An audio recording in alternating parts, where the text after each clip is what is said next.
저는 첫 직장이 리테일이었어요. 리테일 파마시. 그리고 그 리테일 파마시 중에서도 슈퍼마켓 파마시에 이제 첫 직장을 잡았어요.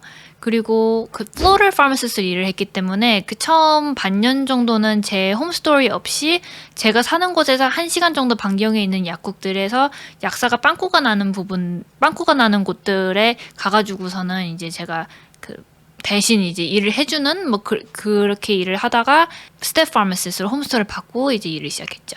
일단은 첫 직장은 리테일입니다.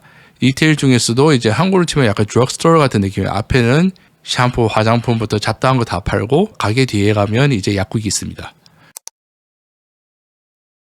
슈퍼마켓 같은 경우는 일단은 대부분의 그 손님들이 그 왔을 때 그 장을 보는 것이 주 목적이기 때문에 훨씬 더 조금 더 기다릴 수 있으면서 여유가 있는 환자들이 더 많았고, 그 다음에 뭐 당장에 그 필요한다 해도 나 장 보고 있을게, 나 간식 좀 먹고 올게 하고서는 조금 더 제가 일을 하면서 그 여유도 훨씬 더 많았던 것 같고, 그렇기 때문에 또 스크립트 카운트, 그러니까 프리스크립션 처방전 처리할 수 있는 그 수가 훨씬 더 적었어요.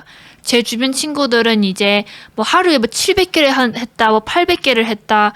얘는 내 동료 약사는 오늘 아침에 일한 얘는 뭐 사람 300개밖에 안 했다, 막 그러면서 막 하는데, 저는 제 약국은 이제 200개가 안 되는 그런 작은 그 수를 이제 일을 했었고, 그 다음에 이제 대부분의 드럭스토어에서 하는 매트릭 시스템이 없이 그냥 제가 오늘 해야 되는 그 할당량을 다 꼭 맞춘다면은 제가 언제 얼만큼 일을 하는지 그거에 대해서 크게 터치를 안 하는 부분들이 있었죠.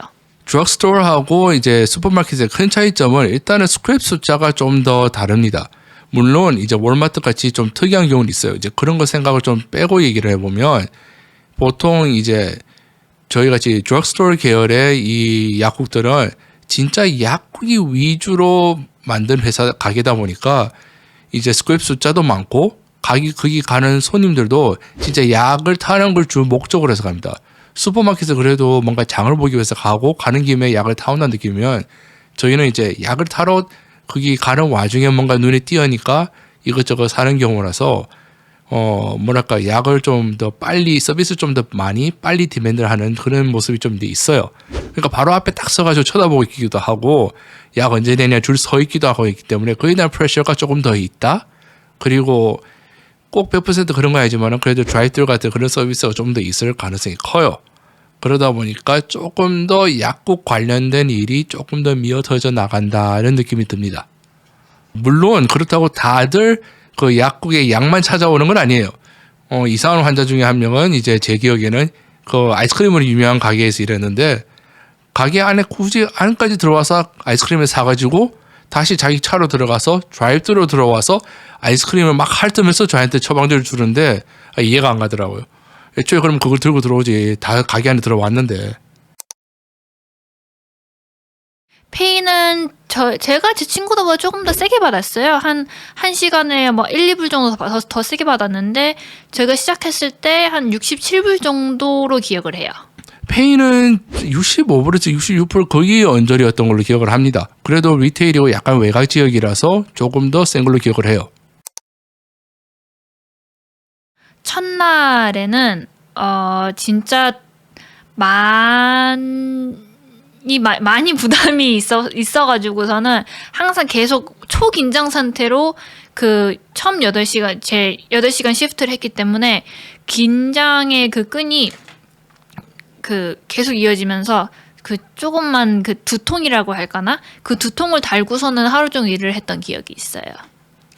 첫날은 어느 약사나 그렇지만 조금 nervous하고 조금 긴장이 되는 순간이었던 것 같습니다. 그나마 다행인 거는 저 같은 경우는 그래도 학교를 다니면서 약대 다니면서 일을 했어요. 그 토요일을 거의 다 매주 토요일마다 일을 하고 있었기 때문에 그나마 익숙해져야 함에 불구하고도 이제는 그 책임과 모든 상황에 대한 이제 그 판단을 제가 내려야 되는 입장인데, 갑자기 이제 저는 이제 스태프로 바로 일을 갔거든요. 제 홈 가게를 두고 있는데 지점에 떡 던져놓고 일해라 이런 식이었으니까 제 같은 가게는 이제 매니저는 저 둘뿐이었거든요. 그러다 보니까 매니저 약사가 없으면 그냥 제가 거기 있는 대장 약사예요. 그러다 보니까 모든 판단을 내야 되고 약에 대한 판단이 괜찮은데 이게 보면 뭐 약쟁이도 있고 사기꾼도 있고 경찰도 불러야 될 때도 있고 이런 애매한 상황들을 학교에서 뭐 가르쳐 주진 않잖아요. 학교에서는 이거는 제대로 된 처방전이 아닙니다. 여기까지 가르쳐 주지 쟤를 패야 될지 제가 총을 들고 오면 내가 어떻게 해야 될지 그런 대한 교육이 전혀 없었기 때문에 좀 뭐랄까 많이 긴장을 하게 됩니다. 저는 그 사람과 사람 하는 그 서비스직에 좀 타고나지 않았다. 그 손님을 대하는 게 많이 힘들고 그냥 좀 감정적인 노동이 조금 더 훨씬 더 많이 힘들어 했었어요. 그래가지고 그리고 또 제가 일했던 그 홈스토어 같은 경우는 조금 좀 뒤숭숭하고 좀 안 좋은 동네에 있어가지고 그리고 있는데다가 거기다가 조금 좀 덩치가 작은 아시안 여자애가 이제 거기에서 약사 일을 하니까 제가 밖에 나가가지고 이제 장을 본다든지 그 슈퍼마켓에서 장을 본다든지 아니면은 그 제 차에서 이제 약국으로 들어간다든지 뭐 그 중간 사이에 저를 알아보는 사람들이 생기기 시작하면서 좀 안전에 대한 그 부담도 많이 커졌고 그래가지고서는 다른 직장을 찾기 시작을 하면서 이제 리테일이 아닌 필드에 좋은 기회가 생겨가지고 그쪽으로 가게 됐어요. 일단 총 맞기 싫어서 약간 반장내리긴 한데 드럭스토어의 특성상 그 슈퍼마켓하고 다르게 슈퍼마켓은 온갖 사람들 다 거쳐가지고 보통 저 안쪽에 있는 약국을 들려야 돼요. 그러다 보니까 보이는 눈이 많아서 어떤 위험에 대한 부담은 좀 적어요. 근데 저희 같은 경우는 그 약국하고 그 가게 그 큰 문 거기가 입구의 그 거리까지가 좀 짧은 편이에요. 그러다 보니까 만약에 누가 총을 들고 와서 약을 훔친다 싶으면 차라리 이제 저희 드럭스토어 같은 데 가서 들어가지 사람 버글버글거리는 그 슈퍼마켓 안 갑니다. 일단 접어두고 이제 그런 부분도 있지만 이제 서비스에 대한 부분 중에서도 이제 사람에 대한 실망을 하는 경우도 많았어요. 그리고 제가 간 가게는 일단은 스크랩이 한 7, 800에서 많을 땐 1000까지 올라가는 그런 가게들만 가다 보니까 안 그래도 바쁘고 심적으로도 바쁜데 진짜 미국판 진상들도 넘쳐납니다. 그냥 범죄부터 진상까지 다 있다 보니까 그런 거에 대한 그 좀 제 영혼을 갉아먹는 그런 느낌도 조금 있었고 그러니까 환자들을 케어하는 데서 오는 보상보다 그 내 영혼을 가르쳐 나가는 게 좀 더 크다는 느낌이 들 때도 있었고 뭐 예를 들어서 할머니가 신고해서 소녀다리 잡혀가는 뭐 그런 과정도 있었고 하여튼 별의별 게 다 있는데 그리고 마지막으로 봤을 때는 제가 거기서 배울 게 어느 정도 거의 배웠다 싶은 느낌이 들었어요. 얼마 안 있다가. 그런데 이제 캘리포니아 같은 경우는 이제 약대가 좀 엄청 많이 늘었거든요. 그러다 보니까 이제 학생들이 너무 많아서 이제 슬슬 외곽에도 미어져 나오는 상황이 보이니까 이러다가 그냥 나 같은 경우도 자기 입장에서 첫날인데 그냥 그 가게에 떨궈 놓은 거잖아요. 네가 알아서 맡아라 하고.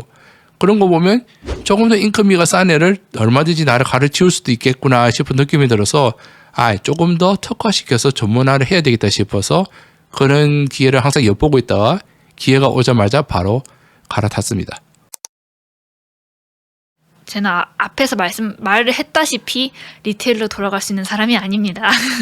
지금 제가 현 직장에서 지금은 꿀을 빨고 있지만은 그 리테일이랑 지금 현 직장 중간에 있었던 그 약국에서는 울면서 일을 한 적도 있는데도 절대로 리테일에 가고 싶지 않다는 그 의지 하나로 울면서도 이제 일을 하면서 버텼거든요.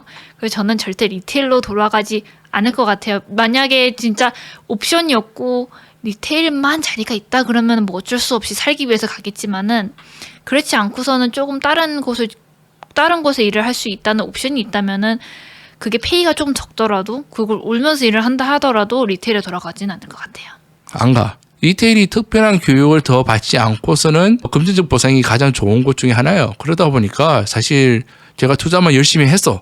이제 한 1, 20년 열심히 일해서 투자해서 딱 나는 리타이어 하겠다 하면 나쁘지는 않은데 저 같은 경우는 혹시나 다른 일이 생길 줄 모르니까 일단은 다양하게 길을 열어둔 후 필요하면 갈 수는 있다. 그러나 제 가게가 아닌 이상 크게 가고 싶지는 않다라는 게 제 생각입니다.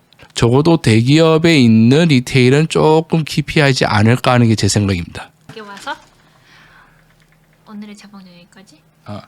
오늘의 제방전은 여기까지.